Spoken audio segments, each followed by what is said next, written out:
Hello, I'm Caredwen. I'm a counsellor working from my clinic Magic Hands Calm Minds in the Forest of Dean, and this is a set of videos about mental health issues and problems that you may not know very much about, that you may not even know are a thing.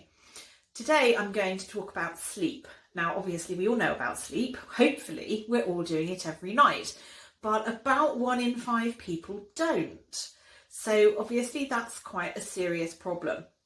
Now, insomnia is classified as not sleeping for at least 3 months. It's quite normal for us to have periods of time when we don't sleep, whether that's because of something particular that's going on. You might be moving house or changing job or have money worries or not be well. So you will temporarily have issues with sleeping. But if you have continued issues with sleeping for more than 3 months, then that is classified as insomnia. Now, we all know about sleep hygiene. We've heard about relaxation and, avoiding caffeine after lunch and all of that kind of thing. And none of those things are going to make your sleep worse, but there is absolutely no evidence to suggest that any of that makes any difference to your actual sleep, whether that's in terms of the amount of sleep you get or the quality of sleep. So while relaxation and sleep stories and things like that are great, and I use those myself, they're more of a way to improve your sleep if you already sleep fairly well. If you are actually insomniac, then they're probably not going to do you an enormous amount of good. So what can you do? Obviously, if you are anxious, that can keep you awake. So whatever you're anxious about, if you're worried about something specific, then you need to do something about that. If you actually have anxiety, then you need to get that treated. And if you can't go for professional help with that, there's a really good self-help book, which I recommend all the time. It's called Overcoming Anxiety. You can guess what it's about. And it's by Dr. Helen Kennelly. And you can get that on Amazon. So that's a really good way of helping yourself if you have anxiety. There are lots of reasons why you might not be sleeping. So it could be that you have a sleep disorder like sleep apnea, for example. That's a medical condition. You need to get medical treatment for that. You might have rumination. Your brain might be going round and round and round and round on something which is keeping you awake. There's a biological reason why that happens. It's to do with the fact that your conscious mind has switched off the bit that thinks about what you're doing all day long. You get into bed, you lie down, it's nice and dark, you close your eyes, all the external things that normally fill our brains go away. So your brain goes, remember that party you went to when you were 17? You remember you made a bit of a tit of yourself? And that's it, you're then awake for 3 hours ruminating about this party you went to when you were 17, which is unproductive. And then you get up in the morning thinking, why did I do that? So rumination is a thing. I've done a video about it. If you haven't seen it, by all means have a look, and it can be treated. So there are techniques you can do yourself. You can get me or another counsellor to help you with the reason for your ruminating. You might be having bad dreams. Now, bad dreams are potentially really scary, and if you have very bad dreams, it's going to put you off going to sleep. So we need to find out why you're having the bad dreams and deal with that. Dreams usually mean something. The theory is that it's your brain processing experiences and events that have happened to you during your life. And it's not a case of, you dreamt about a white swan, therefore somebody you know is going to get married. It's not that kind of interpretation. But dreams will be probably trying to tell you something. So it's a case of working out what that is and addressing it.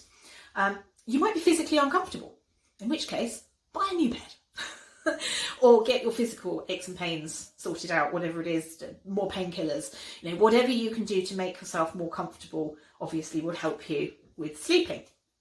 And if you are easily woken up by noises, then you can get headphones, white noise generators.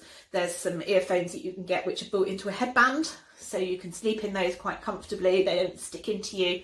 And those are good for blocking out noise or giving you noise cancelling effects if you are easily disturbed. And particularly if you work shifts and you have to sleep through the day, they're really useful because obviously there's a lot more going on and it's harder to sleep while lots of things are going on around you. So those are sort of practical things you can do, focused on the problem that you actually have. Now, if you have insomnia, that's usually one of two forms. Either you can't go to sleep or you can't stay asleep. And they're called two different things.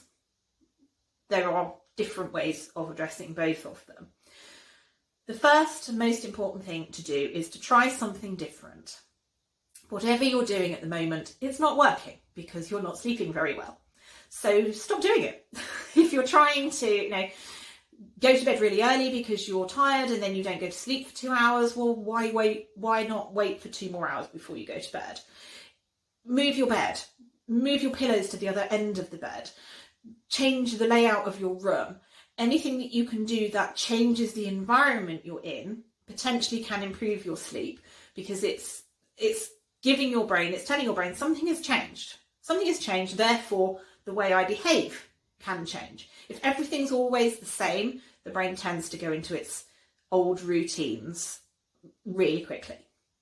So if you have problems going to sleep, then stay up later. If you have problems staying asleep, then get up and do something while you're struggling to be asleep. I personally have resisted this for a long time because I took the view that if I'm lying in bed, I'm much more likely to doze off than if I'm in the kitchen making a cake. So if you are going to get up, it's a good idea to do something really quite short, which is stimulating but not exciting. So you don't want to watch a really gripping movie or read the kind of book where you go, I'll just read one more chapter, just one more chapter. I need to know what happens, just one more chapter. You want something that's going to keep your brain occupied, but not really stimulate it. So if you are waking up in the night, get up, do something for 20 minutes, half an hour, come back to bed again. You're much more likely to go back to sleep. Now, another thing that's really important in this situation is mindset. If you don't sleep very well, you probably say that a lot. And being tired is oddly fashionable at the moment, isn't it? If you say to somebody, how are you? They're going to say one of two things. Either, oh, fine, how are you? Or, oh, I'm tired. I'm so tired. So tired is socially acceptable. And it's also, there's kind of a bit of kudos to it. Because if you're really tired, you must be working really hard and doing loads of stuff. And that's good. So being tired is kind of fashionable at the moment. If you talk about being tired a lot, you're going to feel tired. And I don't sleep that badly most of the time. I have my moments. But I found I'd fallen into the habit of going, oh, I'm tired, just to myself. I'd be driving along the road, not thinking about anything particular. My brain would go, oh, I'm tired. And I go, no, I'm not. Why did I think that? So you can fall into a habit of describing yourself as tired, even if you're not really. And what that does is it tells your brain that you're tired. So your brain goes, oh, okay, I'm tired. Well, if I'm tired, I need to behave like this. So that's how I'll behave.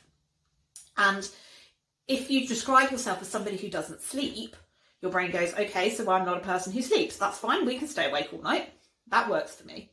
So just describing yourself, even in the privacy of your own head, as somebody who sleeps well can make a big difference. And when you're going to bed, I will sleep well tonight. Tonight I will sleep the night through. And you can actually visualise it. I used to do this in the days when I was a bit insomniac. I would imagine myself lying down, sleeping, and a clock with the hands whizzing round to whatever time I wanted to get up in the morning. So if I wanted to get up at 6 o'clock, the hands of the clock would whiz round to 6 o'clock. And then I'd wake up. And that actually did work. So you can almost persuade yourself to sleep well. If you're on sleep medication, then the idea is that only works for a very short time, so it's a good idea to try and come off them with medical advice. Now, if you actually do have serious insomnia, there is a form of treatment, cognitive behavioural therapy specifically for insomnia. That's the service that I offer, so if you'd like to know more, then please do get in touch. It doesn't take that long, and it's really effective. So if you are one of the 1 in 5 people who is genuinely insomniac, that might help you. If you're a person who is not clinically insomniac but just isn't sleeping brilliantly, then some of those other hints and tips might help you. So I hope you found this useful. Please do share it with your friends if you'd like to. Thank you for watching, and I'll see you next time.